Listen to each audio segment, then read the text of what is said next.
Thank you very much, Chairperson, honorable members of the Portfolio Committee. I presume it's permissible to be seated as we speak. Thank you very much. I will largely focus on the issue of the impact of the VBS investment and the subsequent fraudulent activity that has been discovered. I have a presentation which I wish to share with the members, and I will go through that presentation, and here and there I will deviate to just deal with issues that might not be contained directly on that report. I have here with me the members of the team in Cogta, and I'd like us to start by going through that presentation. If you go, I think, straight to page 4, it basically deals with the issues around the Municipal Finance Management Act, which lightly guides about the issues of managing finances, and in particular the issues of conducting cash management and investment, and how to and the issues of investing the monies which are not immediately used. Then if you move on, there are a number of regulations, and there's regulation 6 that's being referred to. Here in particular, 6C talks about deposits with banks registered in terms of the Bank Act, 1990, Act 94 of 1990. This is the one that we use as a relevant act to guide on how to charge on the actions that have been taken by the municipalities. The municipalities invested funds with mutual bank, which is contrary to the Municipal Finance Management Act and municipal investment regulations, and that's what we have indicated.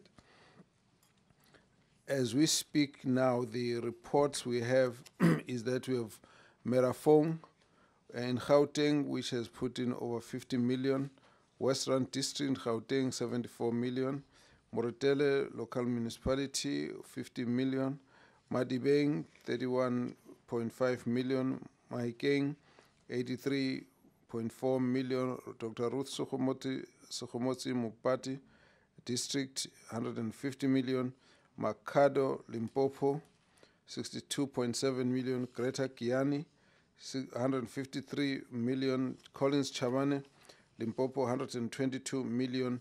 Now, Elias Mtwaledi, that 48.2, that 48,000, basically, it's an accounting issue. They expected, they got their money in, and their money was brought back with all the interest. However, when they calculated, they thought they were shortchanged by that much amount. So we just keep it there just for accuracy's sake. Vembe District is 316 million. Ephraim Mukhale, 83.4 million. Tubatsi Fitahomo, 240 million. Lipel Nkumpi, 155 million. This gives us 1.57 billion rand. Now, before I proceed, I just want to take you a little bit back on this bit of history here. And the history we have on the Limpopo side is that there were 10 municipalities that invested funds in the VBS, namely Polokwane, Makudu Tamaga, Elias Mtwaledi Makado, Ephraim Mukhale, Collins Chabane, Vembe District, Greater Kiani, Lepelle Nkumbi, and Fitahomo Tubatsi. Out of the 10 above mentioned municipalities, investments for the 3 municipalities, which is Polokwane, Makudu Tamaga, and Elias Mtwaledi, matured, and then matured, and both investment and interest were paid to the municipalities. The remaining 7 still have their funds invested in VBS, and that's Ephraim Mukhale, Lepelle Nkumbi, Fitahomo, Makado, Greater Kiani, and Collins Chabane.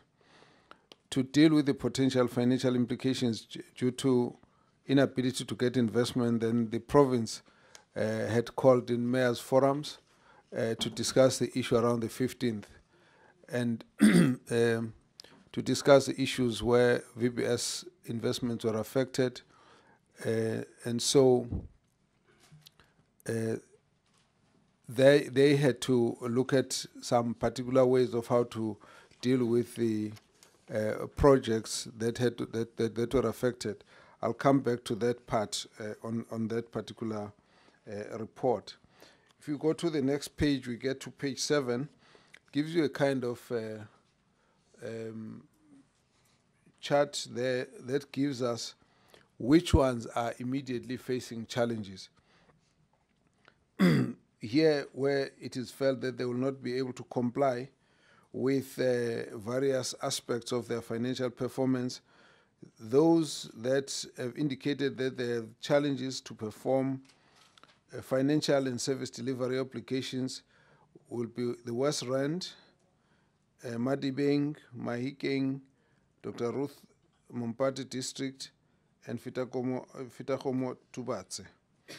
The ones that have challenges to comply with payments of monthly fixed operational expenditure would then those be West Rand, Mahikeng, Dr. Ruth Sokhomotsi Mompati District, and Fitakomo Tubatse. Now, this basically means that there's a level of affectation that they have. That means that on a day-to-day basis, they will be running into specific difficulties. Then the projects should be implemented within the planned time frame. Again, the same municipalities, largely West Rand, Moretele in this case, as well as Dr. Ruth Mompati and Fitakomo Tubatse as the next one. And then where they've had to delay or suspend projects, it's West Rand, it's Dr. Ruth Mompati, it's Greater Kiani, and again, Fitakomo Tubatse is in. Where they've got difficulties in paying for the 30 days to pay their creditors within 30 days, the number is higher. West Rand, Merafong, Moretele, Madibeng, Mahikeng, Dr. Mompati, and then Fitakomo Tubatse again. Then the ones that had disclosed their creditors in terms of Section 71 reports, 2 are affected as being non-compliant, mainly Mahikeng and then Fitakomo Tubatse. Then we try to go into some of the specific municipalities. In the West Rand, the municipality invested the conditional grant, which was the Neighborhood Development Grant, Partnership Grant and Disaster Mining Town allocation. The municipality obtained external legal opinion that the investment was compliant with MFMA and municipal investment regulations. The financial recovery plan was not developed as per the resolution with the minister at the time when we needed. We met with them and we'd asked them to develop a financial recovery plan. Now, this one said to us that the legal opinion, they're pretty firm and adamant about it. I have not seen this legal opinion, and I'm still doubting whether it does exist, but even if it did exist, our point was that there's only one authority in the interpretation of finance regulations of government, and that's National Treasury. So any other expert view is unacceptable. And so we made that point clear. Now, this municipality has come back to us a few times raising the issues. At the moment, they've actually asked to be granted an advance in the equitable share. They wrote to us, and this is what happened last week. And their argument is that there was a disaster in the area where they actually advanced money to the local municipality, I think Merafong, and when that matter was settled, the resettlement, the payment, the refund for the disaster problem was actually sent to the Merafong municipality, which again decided to keep the money and not replace anything from the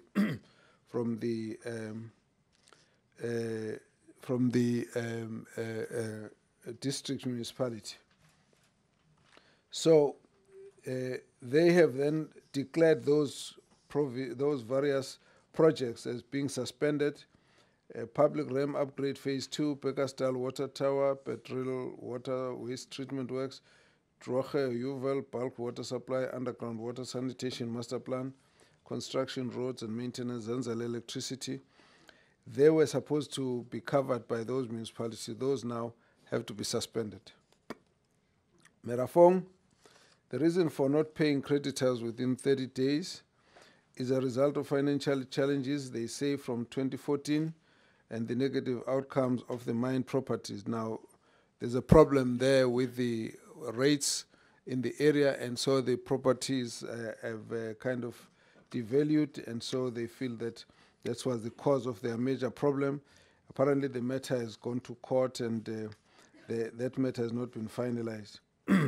They owe ESCOM 155 million over 30 days due, and due to lack of response by municipalities regarding the plans to settle the debt, ESCOM has escalated this matter to provincial treasury. Then the municipality that invested conditional grants, which is municipal infrastructure grant, water services infrastructure grant, housing settlement grant, and the list of other affected projects has not been provided yet. They haven't shown us a financial recovery plan as we had indicated in my meeting with them. So when we ask them how far they are, there's not much progress at the moment. Then coming to the Northwest, here you have the late implementation in Moratele, late implementation of the program or projects. They say it was due to late appointment of service providers, and they think that it's an administrative delay. The portion of invested funds relate to water services and infrastructure grants, and we have attached the list somewhere. The municipality has developed a municipal recovery plan. Now, in this one,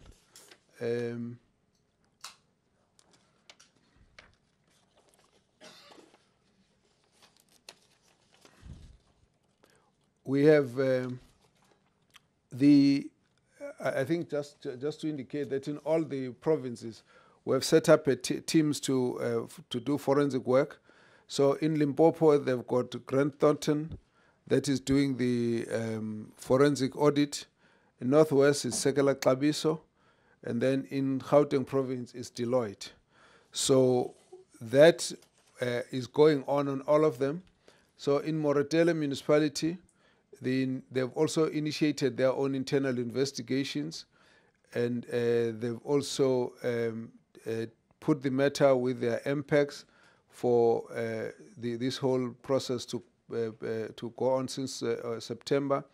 The investigation currently is underway, and they think that all these reports we should get by sometime in end of October. And so we expect more information, and that report will be taken to council and will take the issues from there. In Madibeng, the municipality experienced a challenge of service delivery due to aging infrastructure. They've raised that as their major issue. Creditors were not paid in 30 days, and the 185 million due over 30 days due to cash flow challenges and low collection rates. The municipality owes ESCOM 21 million over 30 days. There's also some of the accounts are being disputed. And they also, in Madibeng, initiated internal investigations. The date of their commencement of those investigations around 27th of June 2018.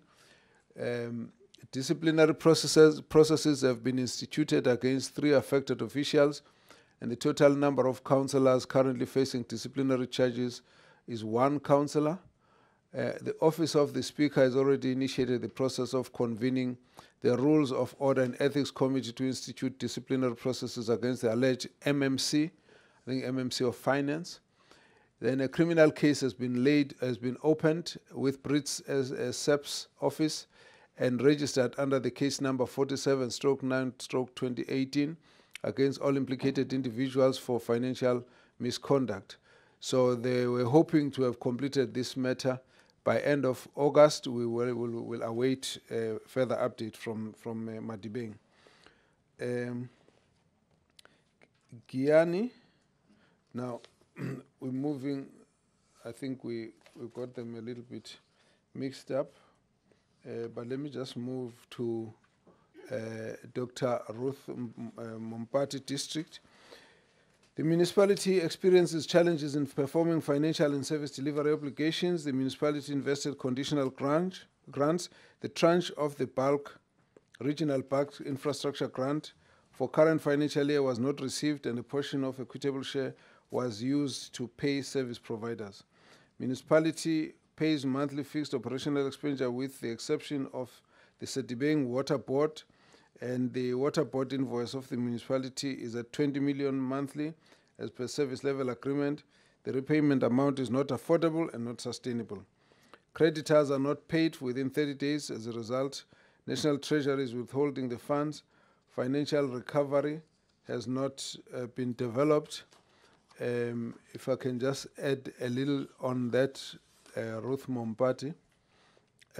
They also initiated their internal investigations as we had agreed, and this commenced on the 29th of June, and the status of the investigation that the report on internal investigation was concluded by impact and tabled to council, and the following are the findings. Now, this is an internal report that they are doing as a municipality based on the fact that the issue, they were supposed to act on it. However, that does not exclude them from the forensic audit process. The municipal banking and investment policy, they said, is not consistent with the investment regulation. The impact discovered that there was therefore financial misconduct, and the officials, they believe that they should have consulted with the mayor before committing the investment. So the council resolved as follows: to review the adopted municipal banking and investment policy which they had, so that is consistent with the Municipal Finance Management Act and the investment regulations, and that the council is going to consider a preliminary investigation report from the risk management unit, which is internal. The council implements the minister's directive to the fullest, which is the investigation that we said they must do, the disclosures that we said they needed to do. So the council is also to take the matter to disciplinary board for further investigation and report to be tabled in November, and the date of completion will be sometime towards the end of November. That's Ruth Mompati. And so we move to the same Ruth Mompati. They give us a list, which you look in slide 13. It gives you the list of projects that have been suspended. Daung Naledi Bulk Water Supply Phase 2, Daung Naledi Bulk Water Supplies Phase 2B, 2A and 2B, 2C and 2D, and then 2E, 1 and Daung Naledi Bulk Water. And these are in different municipalities. Here you've got Greater Mamusa Bulk Water Supply. Then you have also the same issues of bulk water, raw water abstraction, etc., but they're all tabled there. Then you've got also some in Kagisano Molopo. Here you've got bulk water from Tsiogo to Bona Bona, and then bulk water from Tlaping to Exetel.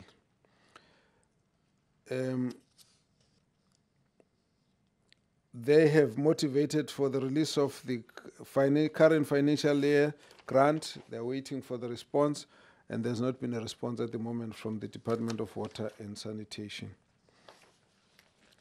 The next one is Maikeng. Maikeng,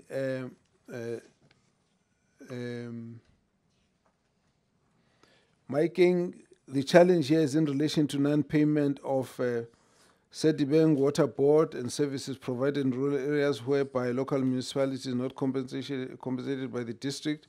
It's on the issues of repossession of yellow and white fleet. The reasons for repossession of the fleet was not provided. The expiry of the new GX contracts on refuse removal on sporadic industrial action by workers, they've not given us all the reasons.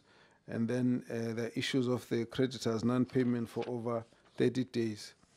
Now, in Mahikeng, we've also further got the report that the total number of municipal officials facing disciplinary charges is 1, that is the municipal manager.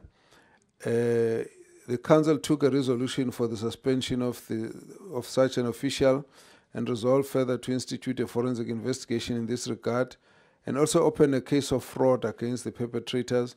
To date, they appointed Scholes Law firm to conduct investigation with results of VBS. So this would be a duplicate investigation from what I can see.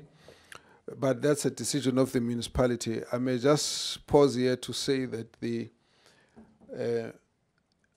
municipal manager of Mahikeng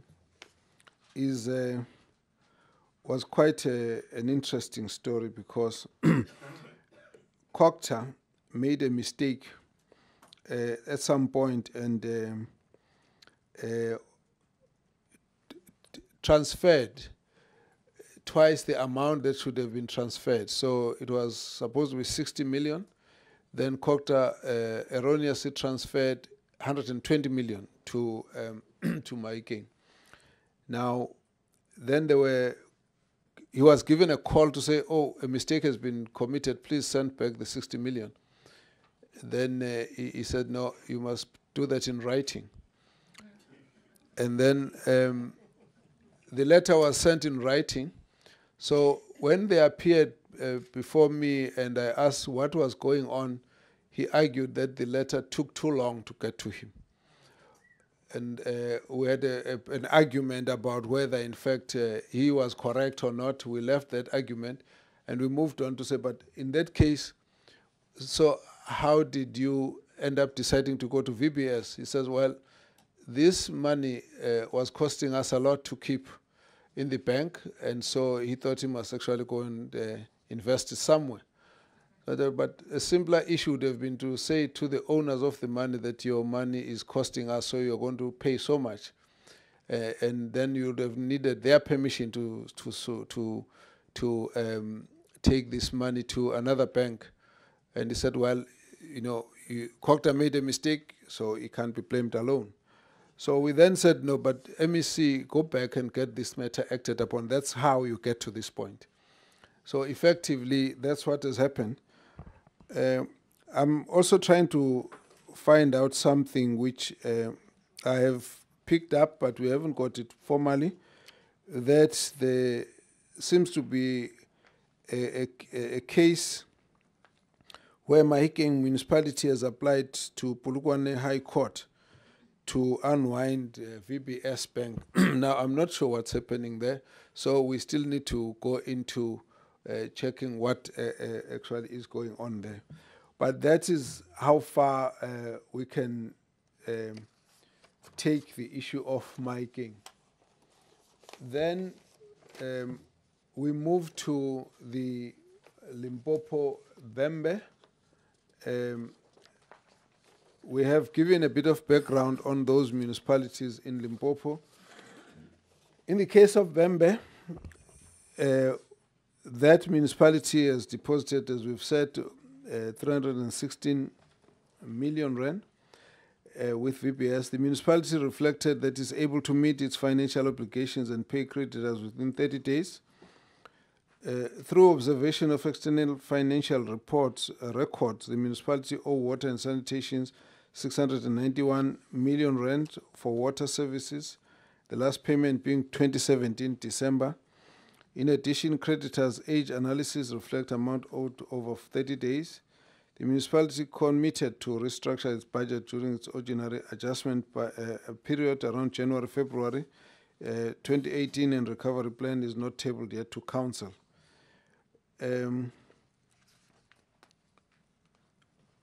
Should the municipality fail to implement a recovery plan, considering huge debt with the Department of Water and Sanitation, we believe it will experience some challenges with recovery. I think members will be aware that that is the municipality where there is already a comment on the report, the Mudau report, that suggests that the mayor may have had some knowledge of what was going on, although most of the mayors had actually indicated to us that they were unaware of what was going on there. Then the next one is the Fitahomo Tubatse municipality. This one, as you have seen on the bar chart, the municipality is experiencing financial challenges to meet financial and service delivery obligations. Some programs and projects were rolled over to the second and third quarter due to financial challenges, and the list of those is attached somewhere. Sorry, is not attached this time. We're still waiting for that. Creditors disclosed in the Section 71 reports are incomplete due to the fact that their system allows creditors to be paid on the financial system but not on the actual standard bank system. So we're still having a bit of problems with the records there. The municipality said they've developed a financial recovery plan, as it were.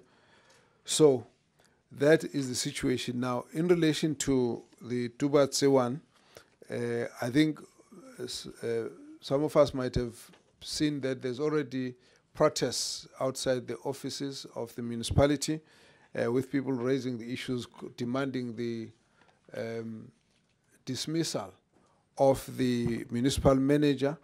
And I've also heard that some reports that the mayor actually said on TV that they are already bankrupt. So I think we're trying to get a lot more information to verify exactly what the situation is, because I think that one is already getting a challenge. In fact, from our understanding, they were already having difficulties in paying salaries.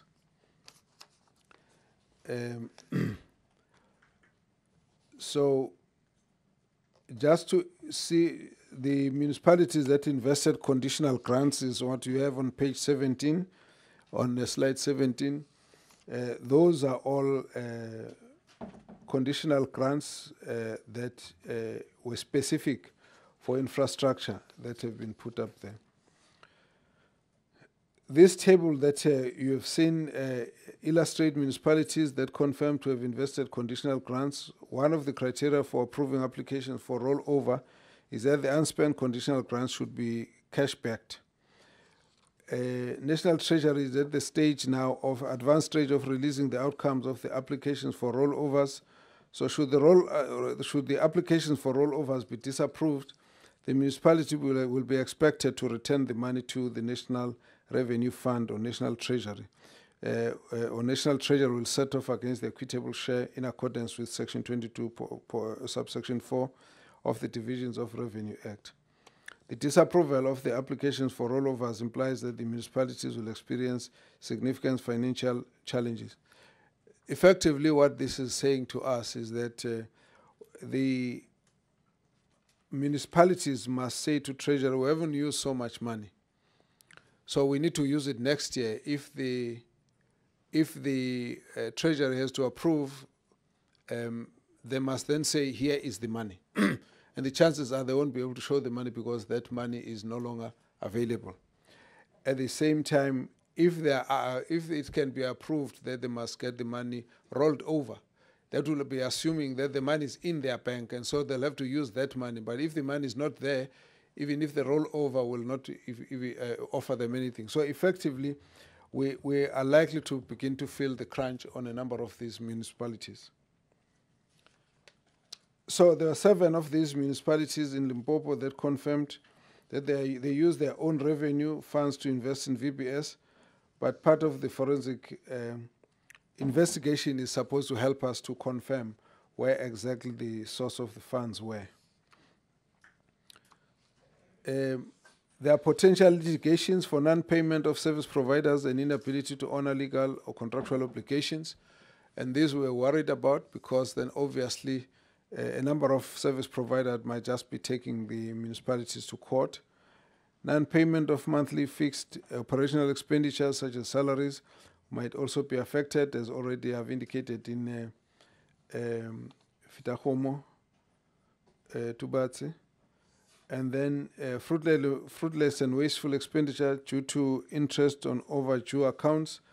And then community protests have already started in some of the areas. And you recall that we did say that all the mayors must go out and communicate to the communities to indicate what has happened and therefore make it clear how they hope to deal with that issue at that level. Some of the measures that we have put in place, we had a meeting with the affected municipalities 19th of June. Amongst the resolutions taken was budget restructuring and development of recovery plans to ensure that municipalities remain financially stable and continue to provide sustainable service delivery. National Treasury and DCOC and the AG's office held a meeting on the 3rd of July to look at the impact, and subsequently National Treasury issued a communique to the affected municipality, which is for consistent approach in restructuring the budgets, disclosure of potential investment loss in the annual financial statements, and consequence management. So this has already been done. The municipalities are also required to submit monthly budget statement to the mayor and relevant treasury in accordance to MFMA Section 71. That's already in place. The CFOs and municipal managers are required to sign quarterly Section 71 verification reports for the accuracy and completeness of information prior to publication by National Treasury. So this consists of in-year financial results and financial performance information relating to municipal conditional grants. That is a requirement that they've got to work on. Treasury verifies consistent reporting of Section 71, so again, Treasury is monitoring that aspect. The affected provincial departments instituted forensic investigation in accordance with Section 106 of the Municipal Systems Act, and I did give the names at the beginning.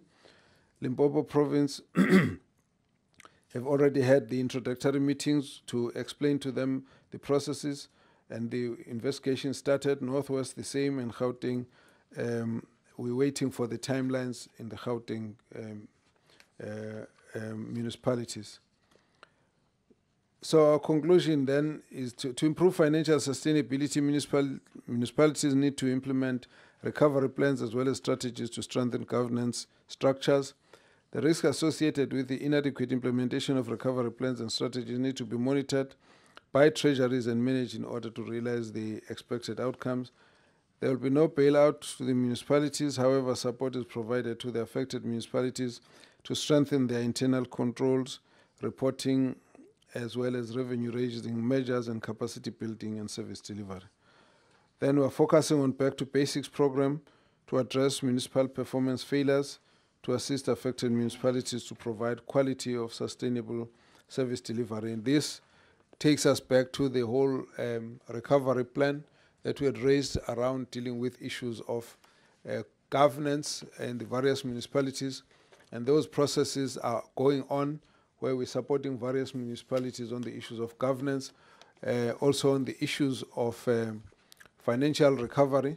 As a matter of interest, when we went earlier in the visit to Limpopo, we found that about 15 of the 27 municipalities seem to have had what we could call unfunded budgets, that we had to get them back to start from scratch and redo them.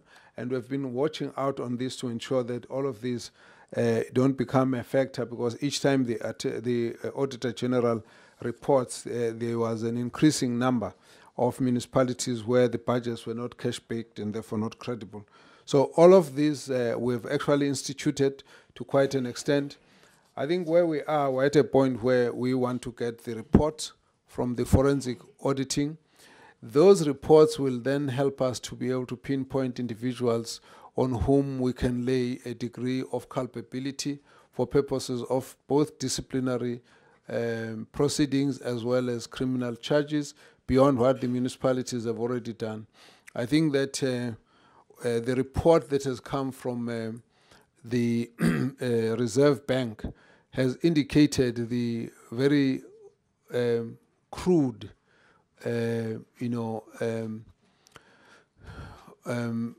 abuse of finances which were destined for poor communities. And in this case, it creates an impression that not only were we dealing with a situation where the investments were taken to a mutual bank which was illegal and procedural, but we also have a second issue that inside that institution was a systematic, structured, fraudulent process that was siphoning money out of the municipalities, out of the bank.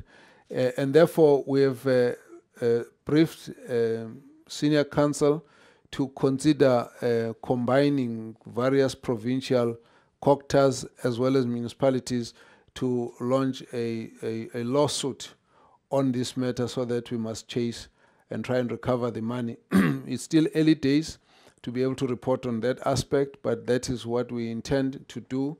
And we realize that the report that comes from the Reserve Bank on its own, it's not helpful for us to deal with the issues from the side of the municipalities. Hence, we actually believe it was correct for us to institute a forensic audit process, because it will then help us to uncover the genesis of the decision that led to the money being taken to the municipal, to the VBS. We have noted a number of things that have come from this report, in particular that more municipal managers or CFOs or councillors, mayors, MMCs could have been aware or involved. But we believe that this report on our side is going to be a lot more specific in being able to find out what actually happened and who is responsible, and taking from there then to institute the necessary criminal proceedings that we need to do. And at the same time, we also hope that it will be clear where internal disciplinary processes have to be undertaken, as I think you have seen a few of those municipalities. In fact, I didn't mention that in some of the municipalities there's been action. In the case of Giyani, I did say that they suspended the CFO and the Director of Technical Services in July, and this was reported to me, but also that the, the Special Counsel resolved on the basis of these findings of disciplinary hearing to terminate the services of the CFO on the basis of the VBS issue. And then in Bembe District, the Council resolved to place the municipal manager and CFO on precautionary suspension pending the allegations of misconduct on their in their situation. And so that, I think, as I've indicated, gives us a few of the municipalities that have already started taking actions, and we hope that with time more and more of this will be taken. But I think we're moving past the point of exclamations about the extent of fraud. We're getting to a point where we need to both act on individuals, but also to start pursuing mechanisms to recover this money. In my own mind, I think from a layman's point of view, I think 1.57 billion rand, and of course in this case there are other funeral associations, funeral groups, some small co-ops, ordinary people who were, clients of this bank who would have got their money all wasted. I think it probably comes to just beyond 2 billion. And so it's grossly unfair, and therefore I think we need to find ways to see how we can help those ordinary people as well, not to lose everything entirely. And I therefore think that these funds must be pursued. I think it's not possible for 1.57 billion rand or even 2 billion to just disappear completely untraceable. I think it should be found in some accounts, in some investment, in some assets, in some property, in some, some way there should be some money that we should be able to. So I believe that we need to get onto the stage once we get all the information to aggressively pursue lawsuits that will actually get as much of this money recovered as possible. Government otherwise will have a hole of 1.57 billion rand that will need to be funded somehow, or the community will have to forego the services. And I think that we need to really go aggressively to go and recover this money. If I can just hold it at that, Chairperson, this is work in progress. We don't expect to answer all your questions because we think that too many questions, even our own questions, haven't been answered properly in this process. Thank you very much. Yeah, thank you very much, Honorable Minister, for the presentation. It's very